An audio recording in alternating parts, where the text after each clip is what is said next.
Welcome back to The Clue, the channel where history's mysteries are revealed in simple words for everyone everywhere. Today's story is about Mehdi Ben Barka, a man from Morocco who became one of the most important voices against colonialism in the 20th century. His life was full of courage, ideas, and danger, and it ends with one of history's greatest unsolved disappearances. Mehdi Ben Barka was born in 1920 in Rabat, Morocco. His family was not rich. His father was a small merchant and his mother cared for the home. But Mehdi was different. He was brilliant, disciplined, and curious. In a time when most Moroccan children had little access to education, he excelled. And by the age of 14, he joined the Comité d'Action Marocain, a group that opposed French colonial rule. Imagine that, a teenager already standing against one of the most powerful empires in the world. In the 1940s, he became active in the Istiqlal Party, the Morocco's main nationalist movement. The word Istiqlal means independence. This party fought for Morocco's freedom from France.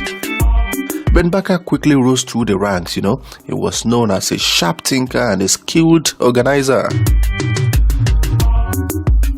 Finally, in 1956, Morocco gained independence. The people celebrated, but Ben Barka saw something deeper.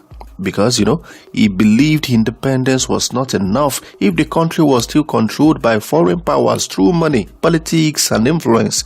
He called this neocolonialism. This word means even if a country is free on paper, powerful nations can still control it through loans, trade, and secret deals. It is colonialism without armies, Ben Barka clashed with King Hassan II. The king wanted to strengthen royal power, Ben Barka wanted democracy, socialism, and equality.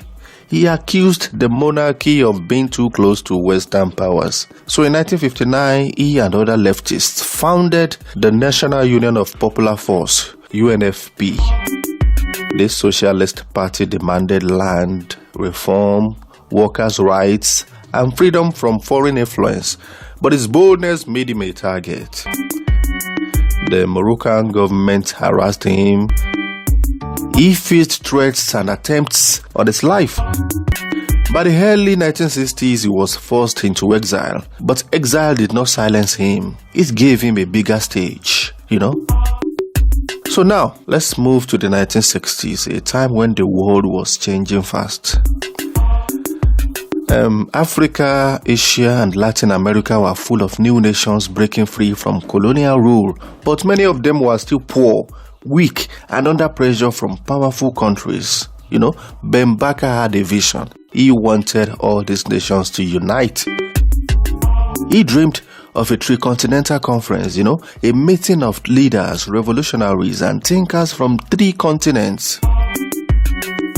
The goal was simple but powerful, solidarity against imperialism. Ben Barka believed that if these nations worked together, they could resist foreign control. They could fight poverty and build a fairer world. So in 1966, the conference was planned to take place in Havana, Cuba. Fidel Castro supported it. Leaders from Vietnam, Algeria, and many liberation movements were ready to join. Ben Barka was the main organizer. He was the brain behind the event. He wanted to create a permanent network of resistance, This conference would later give birth to OSPAL, the Organization of Solidarity with the People of Asia, Africa, and Latin America. So imagine the scene. Hundreds of delegates from 82 countries all gathered in Havana. They spoke different languages, came from different cultures, but shared one dream, freedom from imperialism. Ben Barka wanted this conference to be more than just speeches. He wanted action, He wanted these nations to share strategies. He wanted these nations to support each other and stand together against powerful countries that tried to control them. But Ben Barka never made it to Havana. On October 29, 1965 in Paris, Mehdi Ben Barka was kidnapped. He was on his way to meet filmmakers who wanted to make a documentary about the Tricontinental Conference, But instead, French police officers working with Moroccan agents took him. What happened next is still a mystery. Some say Moroccan intelligence killed him, Others believe foreign powers like France or even Israel's Mossad were involved. His body was never found. The disappearance shocked the world. Because how could one of the most important anti-colonial leaders vanish in the middle of Paris? It was a warning that powerful forces were ready to silence voices that challenged them. But Ben Barka's ideas did not die. His vision of tricontinental solidarity inspired generations of activists.